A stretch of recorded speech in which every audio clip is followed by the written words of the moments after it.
Hey everybody, my name is Alex Merced from alexmerced.com, making a series of videos on sort of the things that are causing healthcare to be expensive. Because at the end of the day, everyone just thinks that if you force insurers to pay more and charge less, that people will just spontaneously have access to more healthcare and better quality healthcare. That's not necessarily what it works. Again, an insurance company is just a third-party payer, and in my first video I talked about the problems with third-party payment. But at the same time, they don't control the amount of doctors out there. They don't control the actual drugs that are out there. They're just merely paying for them. So the actual supply of care is another issue. And if there are things that limit the supply of care of drugs, kind of like how intellectual property in our second video limited the supply of new drugs, the ability for there to be competition in old drugs, that's going to affect the price of care, regardless of who's paying for it. But how about for actual professionals, doctors? Okay, now similar to what you see in intellectual property, where you create protections for the amount of return, and that pushed up the cost of inputs, same thing happens for doctors. So because there's a lot of things that kind of protect the amount that doctors get paid, as far as medical licensing, etc. Not that there shouldn't be any kind of credentials or ways to make sure that we certify that doctors are quality, but what happens is a lot of time there's different organizations that create barriers to entry. So basically saying you need to have X amount of training to do this basic function. So yes, we all want to make sure we have the most credentialed doctor in the world for doing sort of a life-threatening surgery, but what happens when you start creating barriers for who can draw blood, who can do other basic procedures? Now, while a lot of that has liberalized over the last 10 years, and different people, whether they be nurses, medical assistants, etc., can do more than they used to be able to do, there's still probably a lot more reform that can be done to again increase the supply of who can do what. Because again, the more people that can provide care, the cheaper care becomes, because you increase supply, price goes down. So what happens is that things that decrease the supply of doctors is one, the cost of education.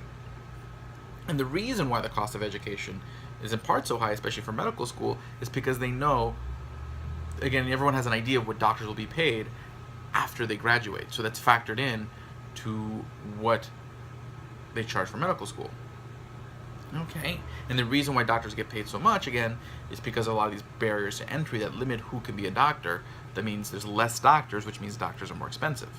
Okay, so all these different limits on supply, limits on the supply of doctors and who can practice being a doctor, creates an artificial amount of income for the doctor, which means that the school can then charge an inflated amount for that education, which means that medical student has to take on an inflated amount of debt, which they can only support if they have that inflated income.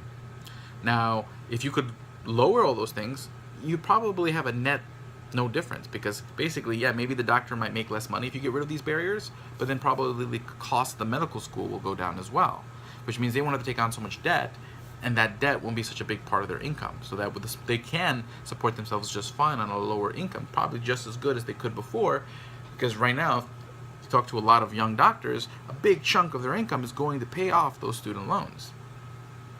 And this is essentially the nature, and then there's also just the nature of student loan financing and whatnot. This is pushing up tuition in general across the board, not just in medical programs. That's a different discussion. I've done videos on that. I'll let you look those up. Don't want to get too off the beaten path. So again, you have licensing that limits who can do what. So even if you have people who are qualified to do certain things, they may not be able to because of artificial barriers. Two, the cost of education, that is inflated in part because of those barriers, also in part due to student loan financing, which is a different discussion. And this again limits the amount of doctors that are out there, which limits the cost.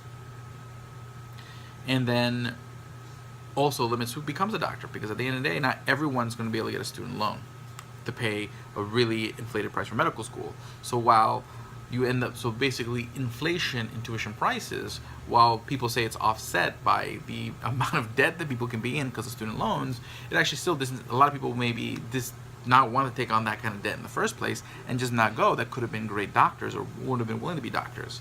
So again, you address, the barriers to entry.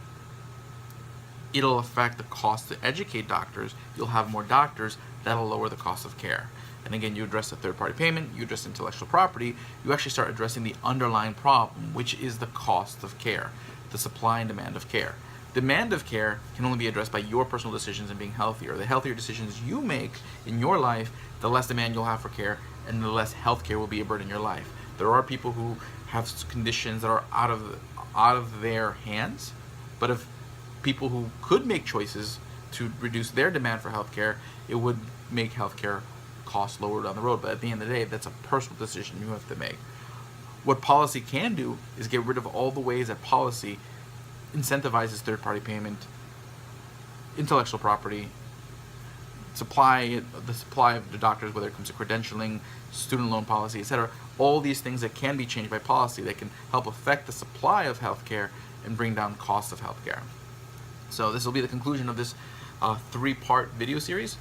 Hopefully you found this interesting, and hopefully take this in mind when you see the kind of different healthcare policies that are being pushed by our legislators, which often only address a specific thing. They only address the abilities for people to pay for health insurance, but that doesn't affect the supply of healthcare, doesn't really affect the cost of healthcare. If anything, it only drives the cost up because you're driving up demand, but you're not addressing supply.